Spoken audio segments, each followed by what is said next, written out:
I'm Derek B., editor of the Peru Tribune. Back to you today for another edition of Tomorrow's News, our daily video series in which we tell you a little bit about what you can read in the next day's Tribune. Today is Sunday, February 16th, so I'll be telling you a little bit about what you can read in the Monday, February 17th print edition of the Peru Tribune, or online tonight at perutribune.com. Glad to be back after a couple of days away, so let's get right to it.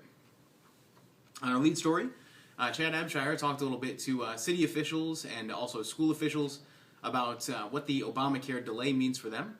Last week there was another delay of the employer mandate to 2016, and there were some exemptions given to businesses of certain sizes. The requirements were bumped down. Be sure to look at that story to see what the implications are for businesses and what our local officials think about that. Mayor Jim Walker had some really interesting stuff to say there, so really excited to continue to track that and see what impact it eventually has once that employer mandate kicks in. On our display story, Eric Stoff went out to the Unity Ball Saturday night out at Milestone Event Center on Grissom to see a bunch of officials and church officials discuss race relations in Peru and how everybody can come together and love each other. It's really exciting stuff to see everybody and talking about what ways people can come together, and to see people, just in that hall coming together who might not have many reasons to do that, during everyday life. So, really nice event. Hope I'll get to go next year. Unfortunately, I was not there, but Eric was, and we have a full blow-by-blow for you in tomorrow's Tribune. Also from Eric, on Saturday, he went to the Relay for Life kickoff. They had a smaller turnout than they did last year because of a weather delay. But they said it was still really productive. The relay is going to be May 30th and 31st at Peru High. That was just the beginning of their season, where they're going to start building up to the relay, raising funds, figuring out things for their teams to do on relay day. So if you're interested in that, get in touch with Tanya Masters and get involved. It's a great event, and I plan to have some involvement with it coming up here as well.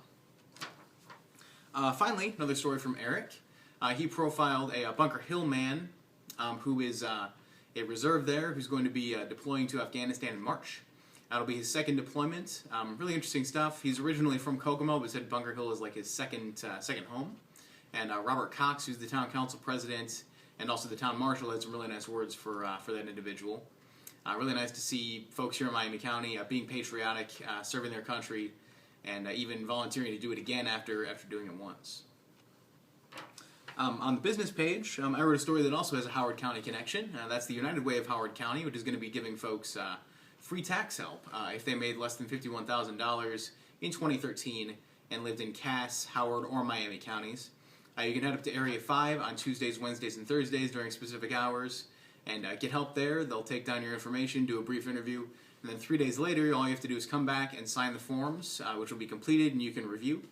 You can get your tax return then as prepared by a volunteer who's been trained by the IRS, either by check, by direct deposit, or thanks to a partnership with PNC Bank through a preloaded debit card. Unfortunately, I've already done my taxes. Otherwise, I would definitely be taking advantage of this, and hope a lot of folks here in Peru, where the median income actually is lower than that $51,000, will step up and take advantage. Finally, on the sports page, we had three stories from our friends across our newspaper group here. First is Semistate Wrestling, where Evan Lowe of Peru is going to another state final. He advanced out of the Semistate meet, as Justin Shockey from the Huntington Herald Press told us.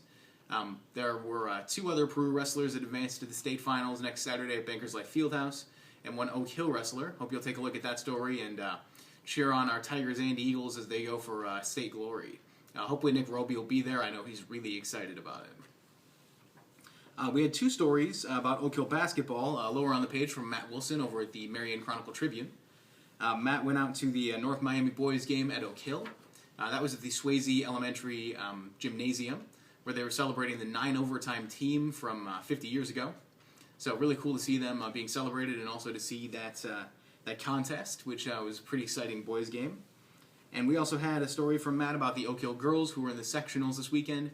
They advanced all the way to the finals to play Wabash, and that was a barn burner, so hope you'll take a look at our recap of that game, either online or in print, and reflect on what a great basketball season it was for the girls in Miami County, and continue to cheer for the boys as they wrap up their seasons as well. As always, you can find all those stories in tomorrow's print Peru Tribune. You can also find them online tonight at PeruTribune.com. You can find links to them on our Facebook and Twitter pages, which are both Peru Tribune, and you can find me and all of our reporters on Twitter. Until tomorrow, that's tomorrow's news. I'm Derek B. Have a great Monday.